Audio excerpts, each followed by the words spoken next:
ನಮಸ್ಕಾರ ಎಲ್ರಿಗೂ, welcome to ಅಂತಹಾ ಡ್ರೇಪ್ಸ್. So ನಾನು ಇವಾಗ ಪ್ರೆಸೆಂಟ್ ಮಾಡ್ತಿರೋದು ನಿಮಗೆ ನನ್ನ ಫಸ್ಟ್ ಕಲೆಕ್ಷನ್. ಅದು semi Mysuru crepe silk sari. So ಇದು ನಿಮಗೆ ಬಾರ್ಡರ್ ಪೂರ್ತಿ ಈ ತರ ಪಿಕಾಕ್ ಡಿಸೈನ್ ಬರುತ್ತೆ ಅಂಡ್ ಬಾಡಿ ಪೂರ್ತಿ ಲೈನ್ಸ್ ಬರುತ್ತೆ, ಈ ತರ ಜರಿ ಲೈನ್ಸ್. ಅಂಡ್ ಪಲ್ಲು ಹೀಗೆ ಕಾಣಿಸುತ್ತೆ ನಿಮಗೆ. ಅಂಡ್ ಬ್ಲೌಸ್ ರನ್ನಿಂಗ್ ಬ್ಲೌಸ್ ಬರುತ್ತೆ ಇದರಲ್ಲಿ ಈ ತರ. ಸೊ ಇದು ಬಂದು ನಿಮಗೆ 1299 ರುಪೀಸ್ ಆಗುತ್ತೆ. All over Karnataka free shipping ಇದೆ. ಇದರಲ್ಲಿ 4 ಕಲರ್ಸ್ ಅವೈಲೇಬಲ್ ಇದೆ. ಇದೊಂದು ಕಲರ್ ಬಾಟಲ್ ಗ್ರೀನ್ ಕಲರ್, ಇದೊಂದು ಪಿಕಾಕ್ ಬ್ಲೂ ಕಲರ್,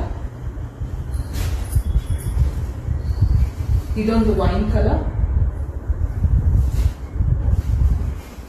ಹಾಗೂ ಇದು ಪಿಂಕ್ ಕಲರ್. ಸೊ ನಿಮ್ಗೆ ಯಾವ್ದಾದ್ರು ಕಲರ್ಸ್ ಇಷ್ಟ ಆದಲ್ಲಿ ನಮ್ಗೆ ಸ್ಕ್ರೀನ್ ಶಾಟ್ ತೆಗೆದುಬಿಟ್ಟು DM ಮಾಡಿ